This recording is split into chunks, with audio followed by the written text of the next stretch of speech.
Namaste, Jai Bharat. Sometime back in Pakistan, there were chaos and fear. There was a big explosion, big sound, big explosion, and the people panic. They run around, stampede and all those kinds of eventualities which chaos. They all believed that Bharat attacked. When Bharat attacks, in their perception, they would think it's BrahMos, the missile which fell. Because that's the ultimatum as they understand. These days, of course, I'm talking with the common people. They were confused, they were run around, they were scared. They thought it's Bharat which is attacking. But then, in time, someone thought, no, maybe not Bharat, it's the Balochs who are attacking. This confusion went on for a long time. There was sufficiently more confusions, for confusions to take what confusion is. So this thing went on. Actually what happened is that no one attacked them. Nothing happened. Baloch didn't attack. Bharat, of course, has not stopped attacking but paused attacking. But we did not we don't push missiles on civilians at all. So the civilian agent, this happened. Actually what happened is, the Pakistan, with their immensely powerful technology and knowledge, test fired a missile.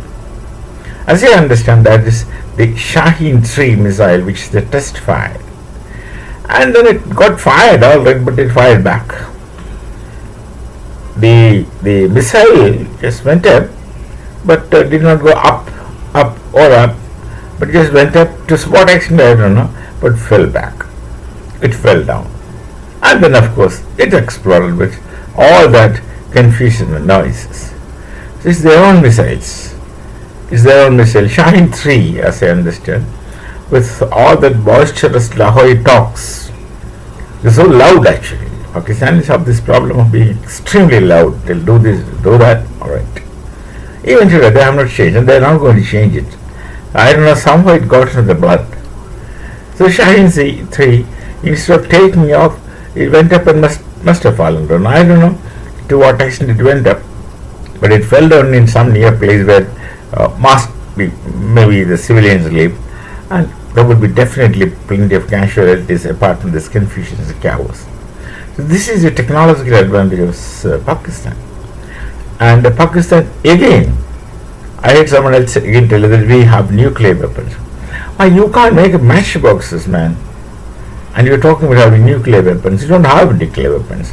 And the nuclear warheads which are there with you, you are simply custodians, not even really custodians of the US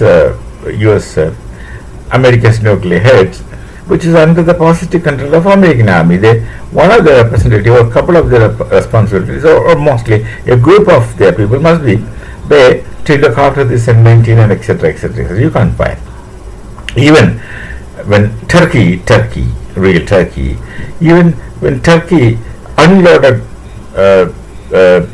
aircraft loads of drones to Pakistan, they won't be able to use them. They don't know how to fire or send drones to desired places.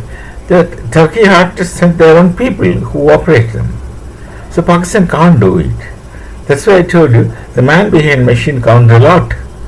And Pakistan is to give them any kind of weapons. The end result shall be simply this. It's something like asking any Tom, Dick and Harry to drive a car. He will drive, but then he wouldn't have a control of the car. And eventually you can expect what happens. So they don't have the abilities and capabilities and also the mind, and apply the mind to, or focused mind to do the things apart from their making very loud noises. And I heard some people speaking that they do cross cousin marriages so their IQ goes down. I don't know about this, but then I heard someone speaking such things.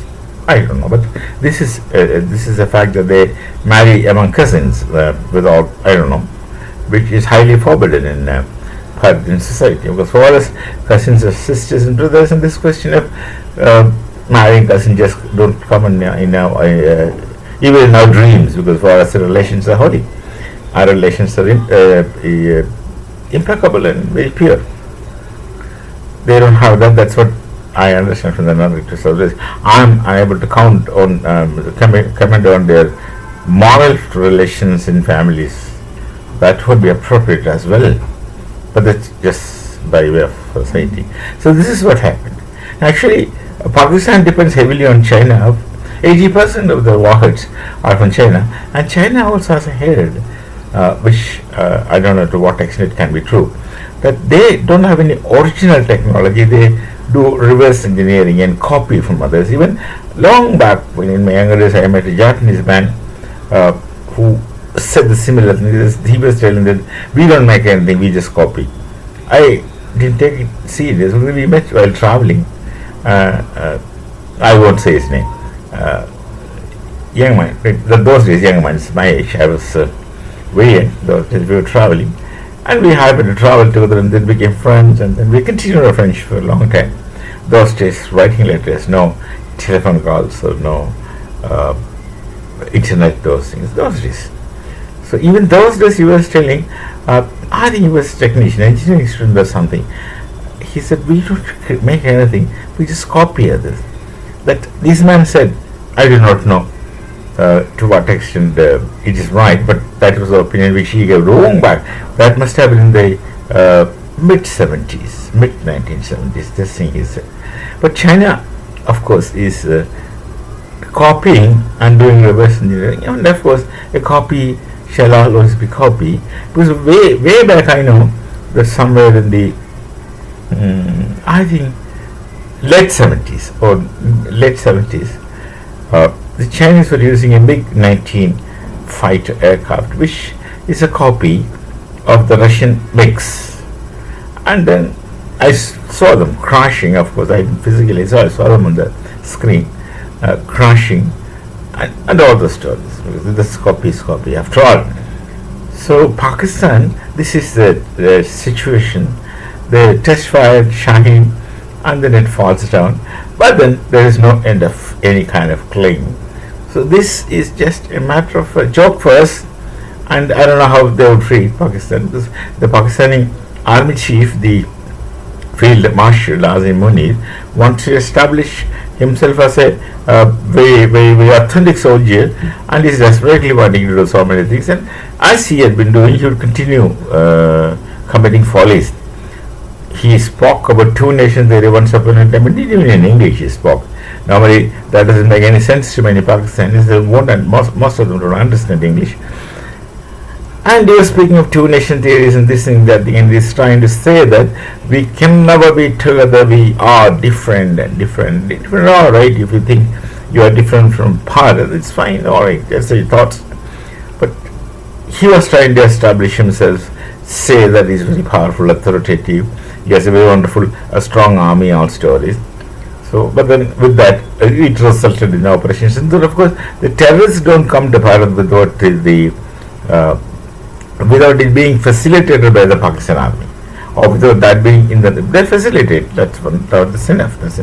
They facilitate, and then he wanted to prove that he can do something, and nonetheless, after taking so much of smothering from Bharat, they continue propaganda that they have destroyed Bharat, etc., etc. That story is meant for their people, and their people are foolish enough to accept and believe it, and it goes on. And now he has become a field marshal, which must have been his ambition. Now he wants to become still more authoritative, and he would do something still more foolish, which probably he wouldn't bother. He wouldn't care what happens to him, what happens to the nation, of what happens to society. He would find ways and means to achieve his objectives and move away. So this is something that's impending. Let's wait and watch. Namaste. Jai Bharat. Jai Sri Ram.